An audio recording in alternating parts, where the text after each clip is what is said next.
Hey all, Cypher, and welcome back to day 2 of Outerplane global version. This is my first day of grinding this game finally, because my first day was, the first day of the global launch was spent on rerolling, and I'm glad to say I finally put my ass to the ground and I rerolled straight for 5 hours, I believe, 5 hours straight.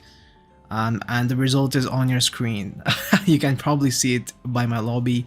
Yes, I got all 3 of them. I got Noah, got Valentine, I got Rin. And not just them, I'll show you guys. I got Noah, Rin, Valentine. I got 2 copies of Laplace. As you guys can see, I have already 50 pieces of her ready to go to 4-star.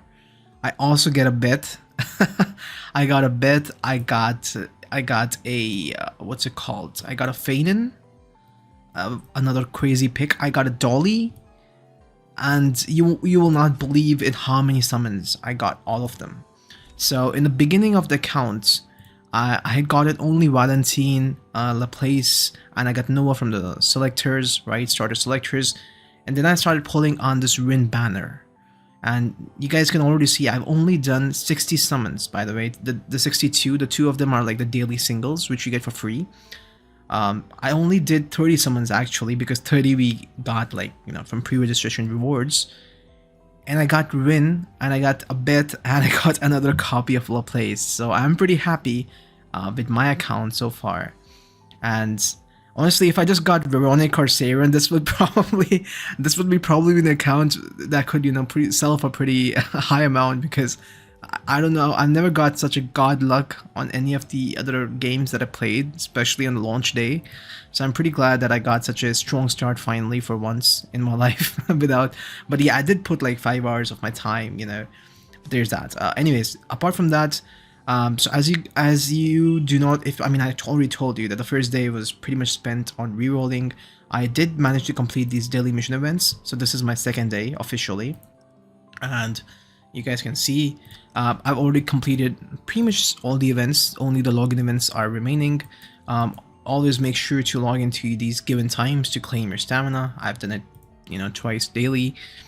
Coming to my heroes, now this is one of the biggest mistakes that I see many people make, and I know I'm not generally classifying all people as, you know, these type of people. I know a lot of veterans who are knowledgeable than me play the game as well, but I think just diversifying your team and spreading the levels is the best choice, is the best way to go. I know a lot of people will probably just pour all of their resources into the Noah, right? Into like one single character or 2 characters maybe. Suppose they got Valentine and Noah. I mean, that's a deadly combo, you know. Even if you pour all resources into them, you would probably be like fine. But in my personal opinion, I've seen players who even out the resources among their team, and by team I'm talking about the 4 main characters that they are looking to invest, right? Me personally, I did one big mistake. I placed some resources into Laplace because by then I did not pull a Rin. So as soon as I got Rin, I just ditched Laplace, and she's probably just gonna be staying at level 40 until I feel that she's required, you know, probably in dungeons or something. But my main team is gonna be currently Noah, Rin, Valentine, and Fanon, right? So there's my main team. Now the second big mistake that I see players who are going to start the game is they're going to rush and try to build the anti-particle generator first. And don't get me wrong, it's probably the second best option to do so. And I know the ether upgrades, everything is pretty juicy, especially the clear tickets. But guys, always make sure to upgrade your combat calculation module first. And I did this mistake in my first account, and I regretted it heavily because my auto runs were so bad because my heroes were not using all of their skill chains. The combat setting was not upgraded, so it was a lot of mess, right? And it costed me dearly.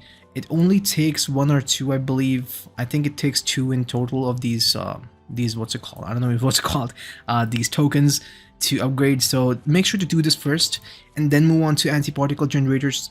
Also make sure to at least open these expeditions and supply modules, because you never know, you get good stuff. All right, expedition is gonna be huge, especially in late game, because For those of you who have played Epic 7, it's kind of like Dispatch, right? Where we get kind of AFK resources. So that's great, you know, that's just amazing. You let your heroes do the work, you just get the rewards. This whole base stuff is basically AFK rewards, in my opinion. Except supply module, which is kind of like market. It's not that great, honestly. Supply module was probably one of the worst, the worst things in this entire base system, because it's gonna sell you shitty equipment. It's probably gonna sell you a decent food once in a while, which is like the XP item, you know. But apart from that, it's pretty dog shit. I don't recommend investing too much early on into the supply market. Now, coming to the adventure mode, I believe you should progress adventure mode the first, as far as you can. I can probably finish till episode 8 easily by now. I am currently only waiting. I was waiting for my stamina to regen, because, you know, just cause I was actually busy in my work today.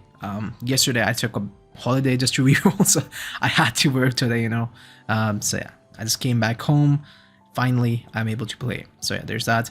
Also, make sure to use your ether in the early game, because the ether supply is gonna be pretty dry, and I can tell that from my personal experiences. I know a lot of players will already tell you that this game is not very friendly with ether, right? It's not super FTP friendly with ether, especially in the late game where the majority of the resources are dried up.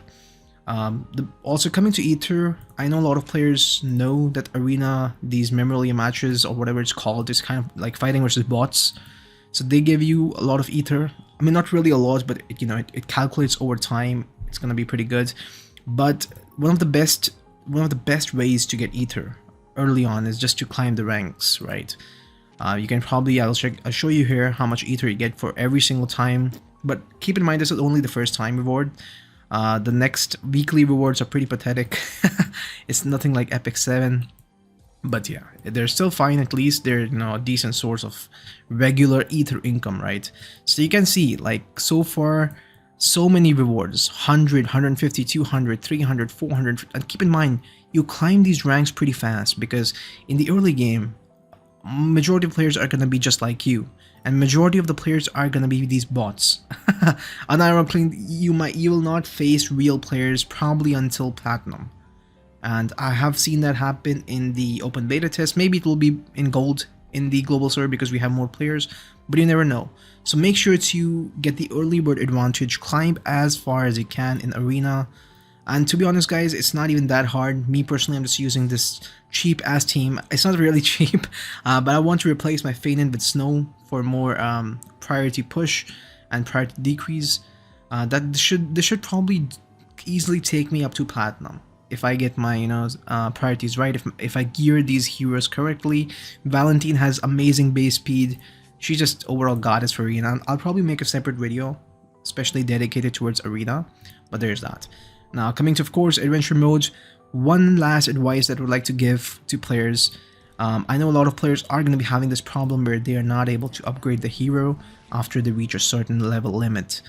And that is probably because of these upgrade stones which you lack, right? And we all know that this game likes to gatekeep us with stone, these daily stone challenges, right? So there's also inbuilt counter to this system, although it's kind of hidden. So if you just check out the previous stages you've cleared, for me personally, I'm going to chapter 5 because that's the highest chapter that I've cleared. You'll see these stones are available in these stages as well, right? So here's a firestone. What I can do is I can just pretty much auto repeat it or just sweep it. Here, I'll just showcase you how to sweep it, right? I'm just gonna waste my 9 tickets. Who cares? So you guys can see we got a ton of shit gear, fodder gear. We got a little bit of food. We got a little bit of player XP. And keep in mind, this counts a lot towards getting more stamina over time, because each time you level up, especially in the early game, you recharge your own stamina by 60. So that's great. But the main part is you get these upgrade stone pieces. Finally, look at that. We just leveled up as well. It's amazing, right? So I go to heroes. Finally, I can upgrade my Valentine. Oh wait, no, I still have to. Okay, that's my bad. That's a blooper. That's a blooper right there. I mean, I still need 3 more stones. I could probably just do the stage 3 more times. But there's that. You get the point, right? You get the gist of what I'm trying to tell you. So that's a handy way to level up your heroes at the same time as trying to counter the gatekeep that the game has in store for us, especially regarding these stones. Lastly, gearing part. Coming to the gearing part, honestly, the free-to-play gear that they give us is pretty damn good, especially for DPS. Me personally, I have my strongest gears on both of my DPS, Rin, and my Noah. Coming to my Valentine, she is built on a more supportive, tanky, speedy kind of gear. I mean, this is garbage. I'm not even calling it good. This is garbage, literally garbage. 2-star gear. But you know, today itself I'll be trying to okay, skip it. Damn, that's a big glow up, bro. Holy shit. It zooms in so far. Insane. But yeah, there's that. So where was I? Yeah, I was talking about that I'll be planning to make more guides related to special, what's it called? Special request identification and ecology studies. I'll probably start tackling these bosses because I want good gear, right? Gear is going to be the name of the game, much like Epic 7.